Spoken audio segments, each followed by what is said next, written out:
not the LGBTQ community, but I actually grew up with many friends within it. Um, where my testimony fits into this is a conference about identity crisis. So I definitely qualify. I think the one thing that I had in common with all of my outcast friends growing up, whether they were my homosexual friends or my special needs friends or my friends of the other race, where when you're in a white suburban school, there's usually like the one that gets ignored. And I was always my choice in those outcast groups because it's where I felt comfortable. The one thing we had all in common, regardless of whether or not we were Christians or not, male or female, gay or straight, was we were all absolutely broken, shattered, which might be normal in a group like us. We're all adults. We've had decades to make bad choices, but when you're in kindergarten and you already are shattered, that puts you in a particular place, which God obviously uses later for ministry, because I think that more than apologetics or a theological education, I think one of the most effective tools to evangelism is empathy. And that's something we can fake. We can fake that. I mean, we can even fake cry. We can say all the right things to look like a good friend, but when someone's sharing their experience and it is nothing like yours, but your heart is busted listening to them, because what you do understand is the brokenness. And that's something that I think everyone has in common.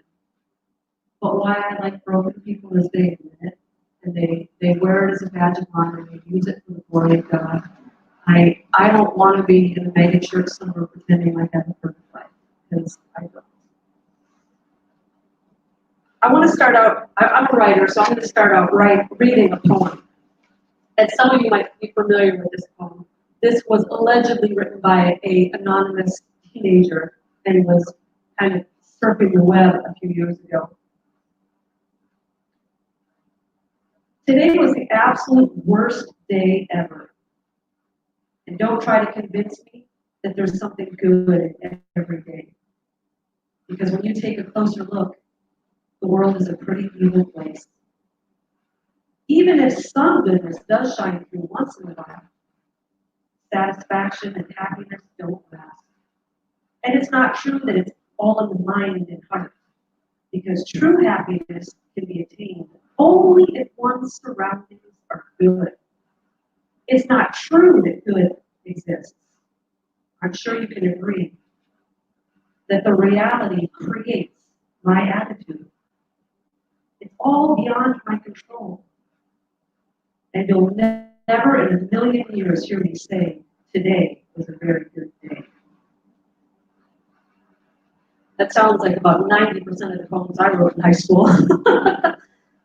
But the reason why this is applicable to my testimony is there's a very fine line between a testimony that is just a colossal, me-centered pity party, and a testimony that, despite the brokenness, somehow makes God look glorious.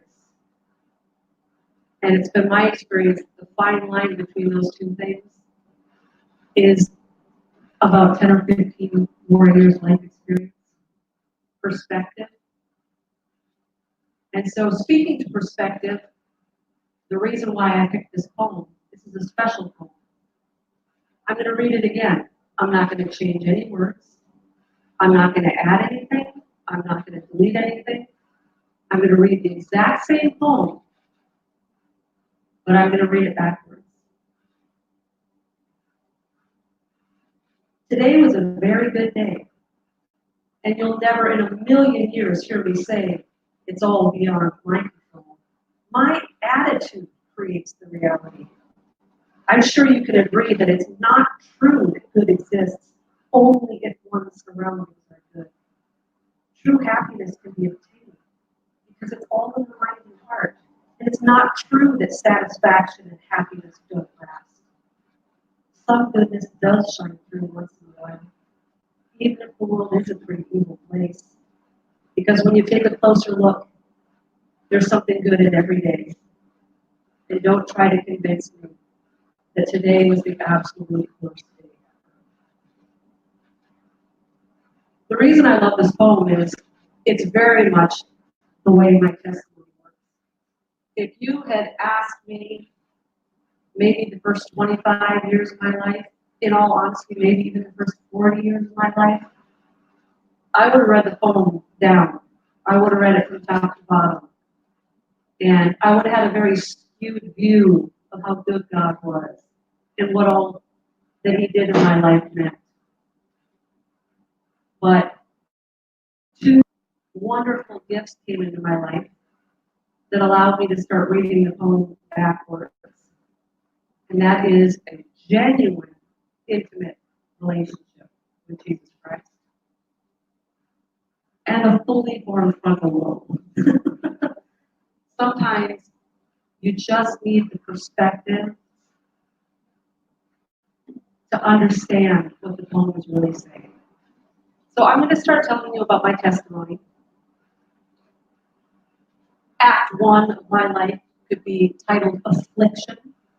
I was born with a birth defect, so from day 1, it was going to be tough. Day 1, I came out, none of the doctors expected it, parents didn't expect it. Was born with hypertelorism. It inflicts 1 out of every 100,000 babies. It is a defect in which the right side of your face and the left side of your face form at different times in the womb, which is all of us. And then at one point in the birthing process, the face kind of fuses from behind and comes together in the front and meets. And hypertelorism is it doesn't meet quite all the way, or it meets crooked, or both. And it creates a lack of symmetry in the face. In my case, I don't know what I look like. There's not any baby pictures of me that exist. Pre-op, I had my first surgery at 10 days old. And they ripped me up pretty good. So by the time I got home from the hospital several months later, I already kind of had a different face, and there were stitches and there were scars and things. But to the description that my mom always gave me, she said that I had eyes on both sides of my head. They were all the way over on the sides of my head. No nose whatsoever. She said you just had 2 little holes in the middle of your face. And in between your misplaced eyes was a massive mound of flesh protruding, very huge. And so my first surgery at 10 days old was exploratory brain surgery because these doctors were not content to just put the curse of hypertelorism on me. They threw everything at my parents. And I to this day don't know if they really were basing this on anything or if in their own lack of understanding, they were just covering their own bases and saying it was all. But they claimed that I was completely blind in both eyes. They said that I was brain damaged. I was mentally retarded. I wouldn't live past 2 years old. I would never speak my own name. I would be nonverbal. And I think some other things I forget. I forget the long list. But anyways, so that was kind of from day 1. And the surgeries lasted until I was 15. And even then, I should say the reconstructive surgery ended when I was 15. When they were done with the reconstructive surgery, then they wanted to do years and years and years of cosmetic surgery.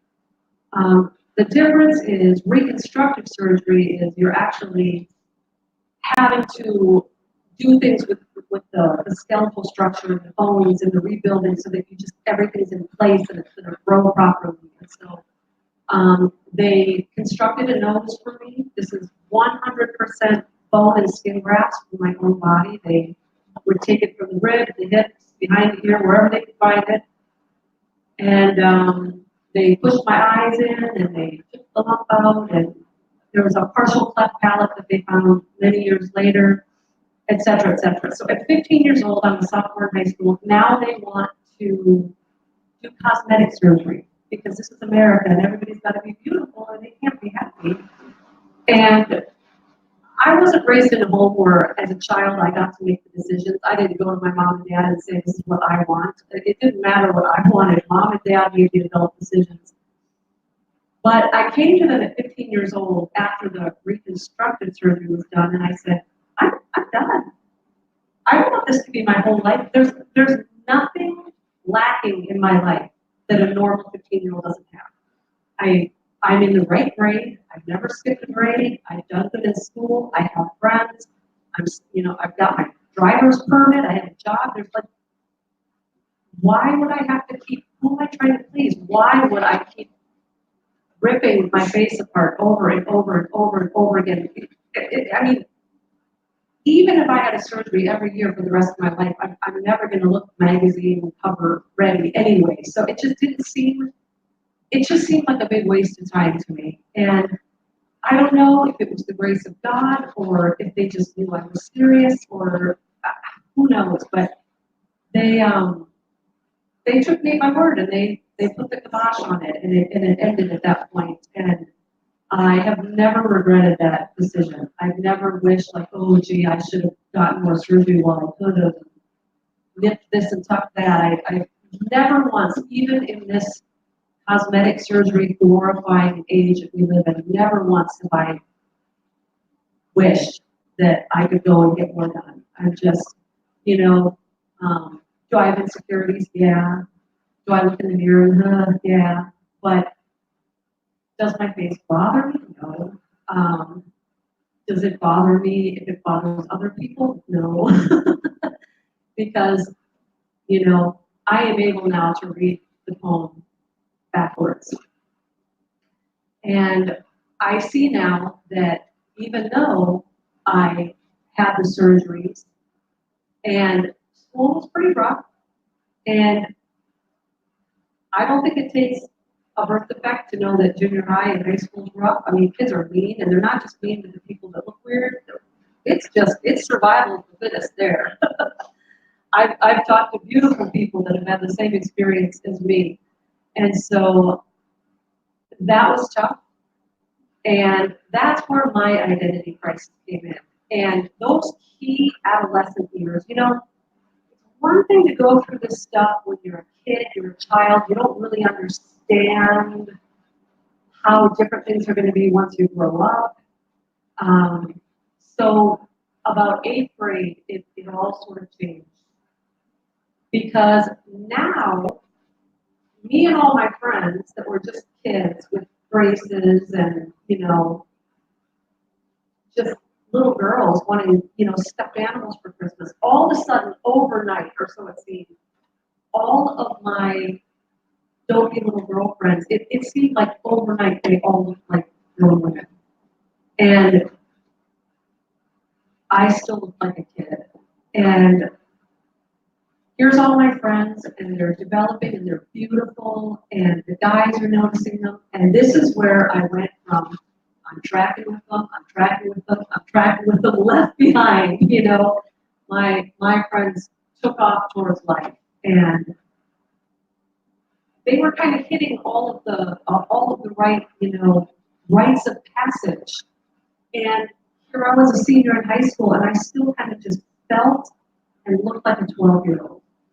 And I had the brain development of a 17, 18-year-old. I wanted a real life. I wanted all the things my friends were having. And this is where the identity crisis came in. And, it is really only just the degree off of what happened to me and the decisions that I made and what Laura and David and George are going to talk about, because I think that what's interesting is it had a massive impact on my femininity and my gender. But in my mind, it never took on a sexual aspect. There was never an attraction. There was never a desire to be a guy or to be with a girl. There was nothing. That was just never. But I think where a lot of my empathy comes from and why God maybe put me into this particular ministry is what I dealt with because of all of the shaming and the teasing and the guys asking out all my friends and not me was I became miserably ashamed of being a girl. And I just had disdain for girls who act feminine. In my mind, it was weak. And if a girl was going to cry or if she was going to express her emotions to someone else, I was one of these, my cards were in the chest. You are not going to know what I'm thinking. I'm not going to give anything to you emotionally at all. Which is probably why there was never a sexual piece to it for me, because that would require giving emotion. And the level of vulnerability that would require, I was not willing to give to anyone. There's no way I was going to show my cards. So with me, it just became this detest for girls and for being a girl and being around girls and having friends that were girls. And I wasn't to the extreme, like I wasn't a tomboy, and it wasn't that I would wear dresses or makeup. Like I think I still, I can't quite explain it. I don't think that I was ashamed of the biological aspects or the role of female. I just grew up with this idea that I had been through all this stuff. I was a survivor. I wasn't weak. And this behavior I'm seeing in my friends is weak. You know, when I'm showing up to school with dried blood all over my face and stitches that haven't even been taken out, and you're crying because you have a zit, like I just had no respect for these girls and the things that were important to them and what they were crying over, what their deepest longings were. And I attempted intellectually and mentally in every way possible to separate myself from that stereotype, because I felt like the only way I'm going to be taken seriously, the only way I'm going to be respected, the only way a guy is ever going to be attracted to me, the only way I'm going to be able to survive in this planet, because I'm not going to do it winning beauty contests, I have to be tough. And this behavior is weak.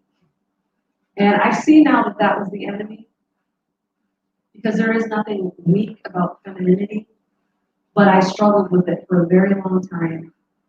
And to a degree, I still do. It's a work in process. So, junior high was horrible.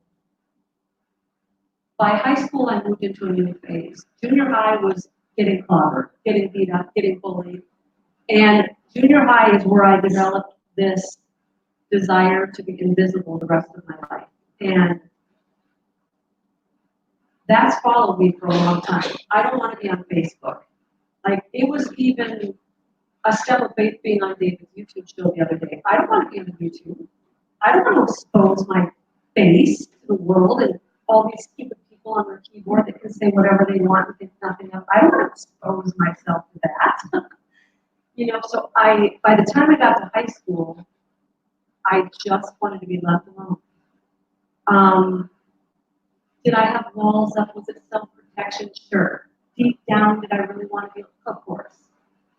But the walls were so high at that point, I didn't give a crap anymore. And if anyone dared be nice to me, they were going to get it. I would shame and humiliate anyone who would smile at me. And God forbid I'd be at church and if you want to go speak with us, say good morning. No, she would get clobbered. I could not receive kindness. I could not receive kindness. And the identity I took on for myself, to protect myself. If you'd asked me when I was a kid, I would have told you I was tough. Oh, you're not tough, you know, even though I was weak. But I took on this, because I wasn't a tomboy. So I took on this kind of, it was the 80s, so I took on this like heavy metal chick persona. So everything was black, as I say, wearing all black. Um,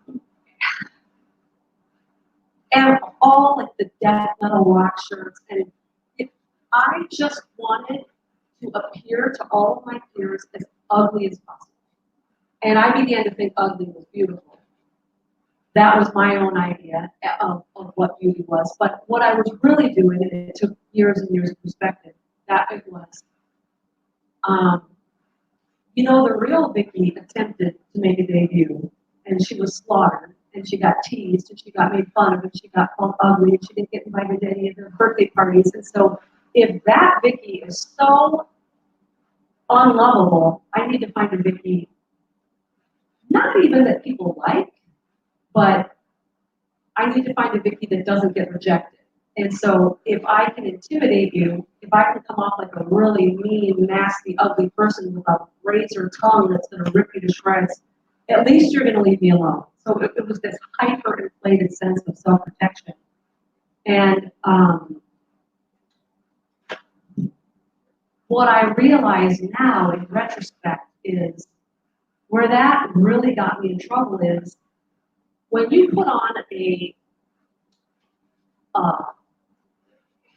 you're playing a character, basically. So whether it's trans or it's what I was doing, whether you're a metalhead, no matter what you're doing, you pick this new persona and you're putting on the costume and you're out there, you're playing this character because the real character is cowering inside. You don't want anyone to see that weakly. And so I was playing this part, but where I got tripped up was I believed the act. And I really thought I was this tough chick that, hey, you can say whatever you want, I don't care. Because I had a poker face, you could say any horrible thing right to my face. I would cry. I could look you right in the eye and go, there you got, and I mean, because my emotions were shut down. And so I played the part so well that I really thought, man, yeah, I'm a jerk. And I was proud of it, and because I wasn't acting like these weak girls over here going to rom-coms and eating ice cream because the guy didn't ask me for them. Like, I didn't want to be like that. So where it tripped me up is once you get out of high school, nobody cares anymore. You don't need that persona anymore. And after I got out of high school, I didn't know how to let it go. And you don't shut your emotions down for nearly 20 years and then just flip them back on and become a nice person. I couldn't flip it back on. And where I made things worse for myself is when I would see other people in school as broken and ugly and tough as me, I'd think, oh, we have everything in common. Those are my people. So I would make friends with these people, thinking like, we're alike. But the real me inside was someone who loved the Lord and wanted beauty. I wanted the fruits of the Spirit. And so I was aligning myself with people whose hearts really were dark. So I was constantly getting disappointed and mistreated and abandoned by my friends because I still had this innocent little like, why are you being mean to me? Like inside. And it took me a long time to realize I'm falling for my own act here. I've got to like let go of this costume that I put on, this shield, this armor. And what it took for me to finally break down and humble myself and admit that I could be a weak, scared, fearful human being like everybody else was, my mom died. My mom was the anchor, the best friend. She was the Christian. She would talk me off of the ledge, and so, I was one of these ridiculously codependent daughter, called her 100 times a day. Every little thing had to be talked off the ledge every 2 seconds. And so when she died, there was no one to talk me off the ledge, and I had never taught myself how to talk myself off the ledge, and I had never trusted anybody else to help me talk it off. So there was no replacement, and everything fell apart. And I realized just how weak and vulnerable and busted up and broken I was. And all the television shows in the world isn't going to cover up for this. And I broke. I literally broke. I had about a 3 or 4 year period where I was just this short of drooling and staring at the wall in a straitjacket. I mean, I was completely broken because what I didn't ever realize, because I always had a mom there to fix everything, was due to all of the stuff that I had gone through as a child with the birth defects, the surgeries, the bullying. I never dealt with it. I came from a Christian home, and it's not that they were downplaying it, but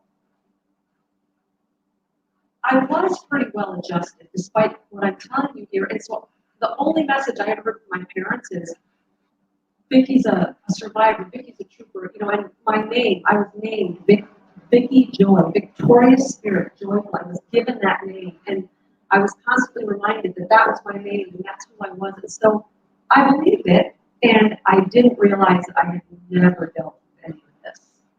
I just thought it was something that happened in the past, and I had lived through it, I survived, and I coped with it, so we're good. So when my mom died, that was God's wake-up call. Like, we've got some things to work on now.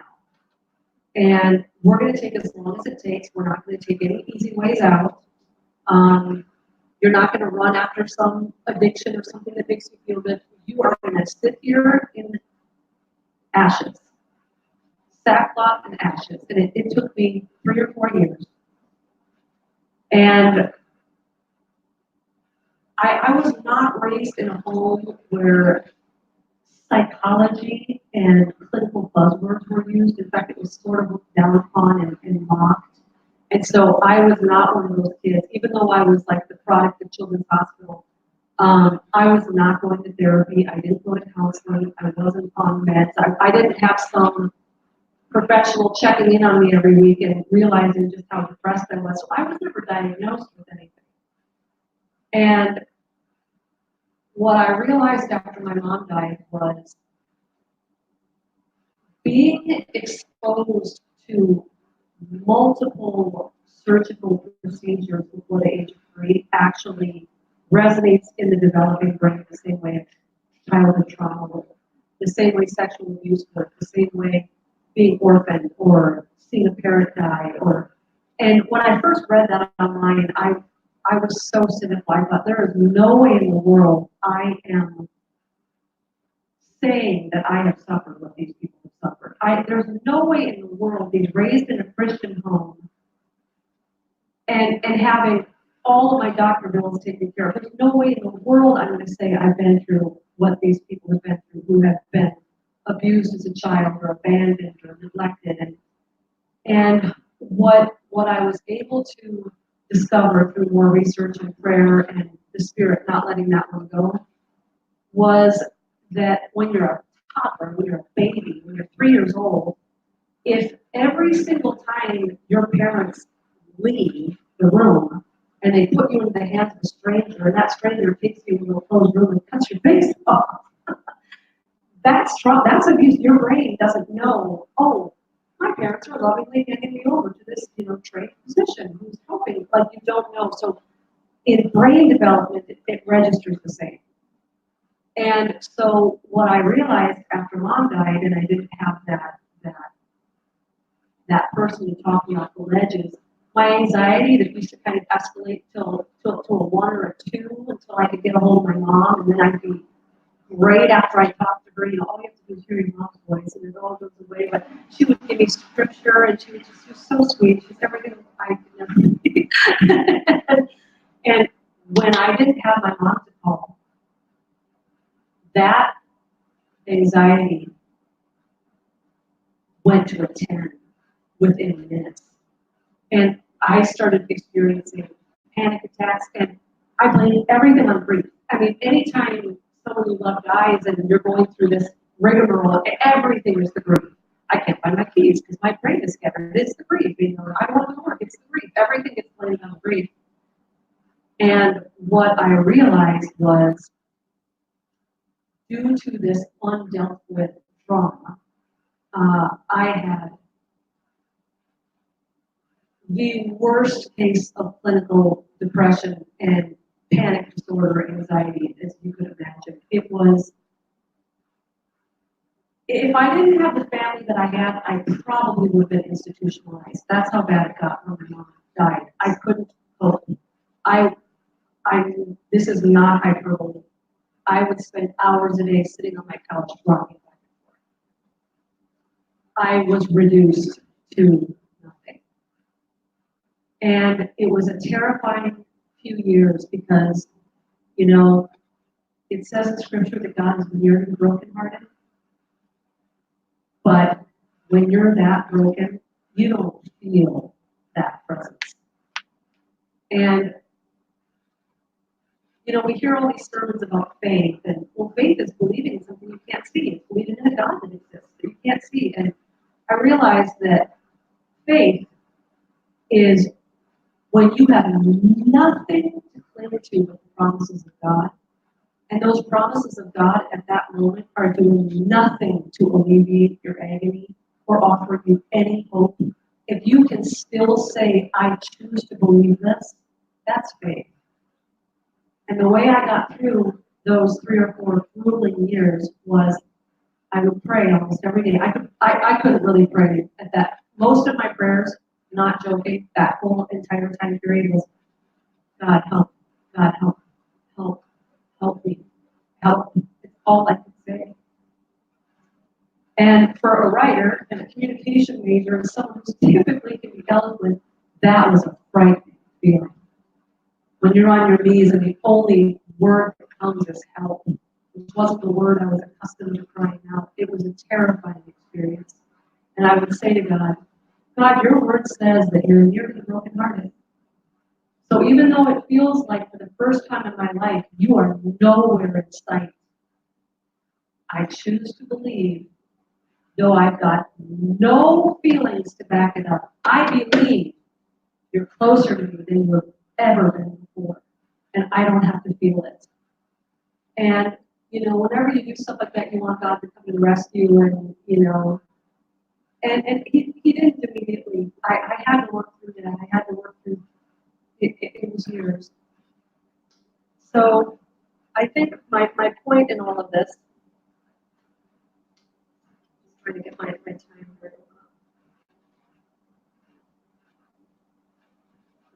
right. My point in all this is, at the end of the day, yes, we're living in a different time. It is going to become increasingly more difficult and more terrifying to share the gospel.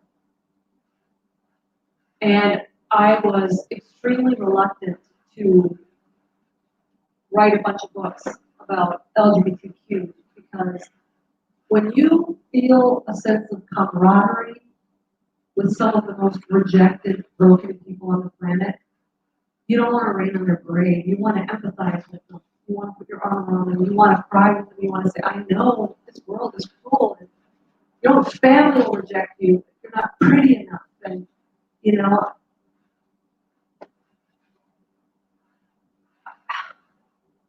it is extremely against every bone in my body to want to look broken people in the face and say, you can't do this. This is not going to bring you joy. This is going to break you even further. This is the enemy luring you further and further and further and further away from any sense of victory or joy you could ever obtain.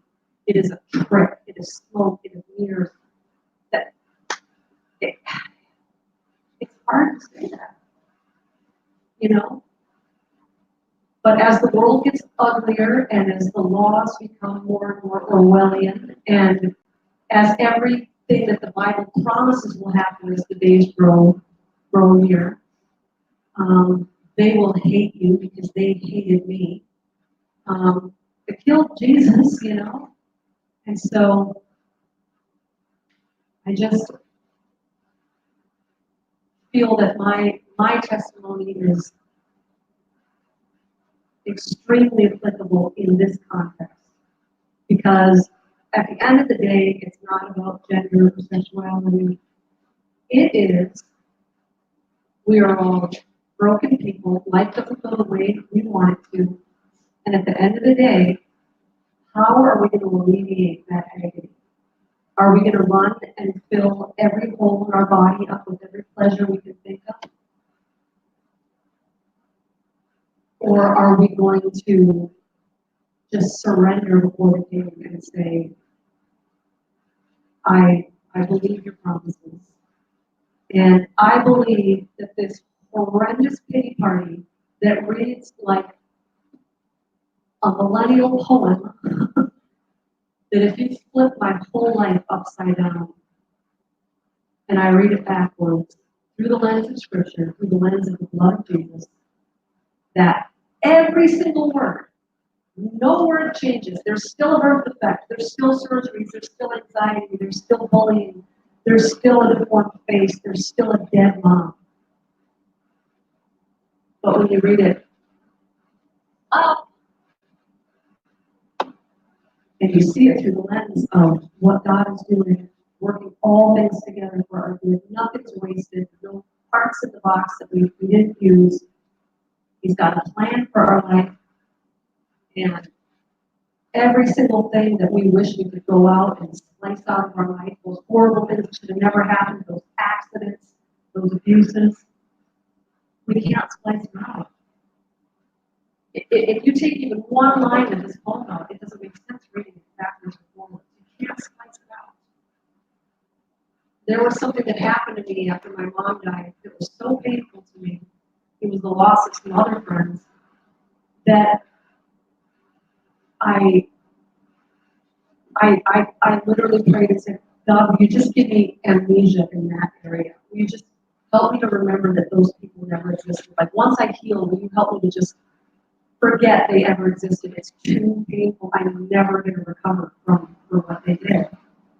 And he didn't do that, because it's not the way God works. Because he doesn't make mistakes, so he's not in there patchworking things up and slicing things out.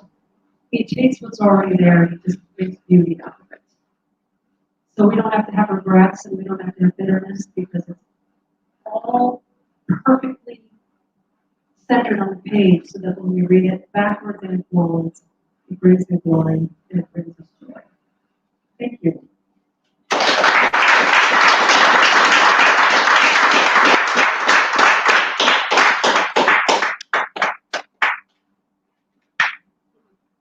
So, just so that everybody know, I set those chairs up just because we had nothing to do with those chairs. So you can sit anywhere you want at a table, usually anywhere you want, okay? And if you want chips and salsa, there's chips and salsa on the far back table. It's all compliments of, there's guacamole, a bunch of different salsas, and a bunch of bowls of chips, all compliments of Chipotle. All right, I'm going to show a couple trailers from my documentary. I've been blessed in the last year and a half to come into contact with a bunch of people who, like Vicki and George and Pastor Mike Spalding, where I met George at, and Tom Gunn, who produced, who taped, edited, and produced my documentary. So I'm going to show a few of the trailers for that, and then I'm going to share my testimony, and then we'll break for dinner while Challenge of Blessings carries on, because that's what they do, they carry on.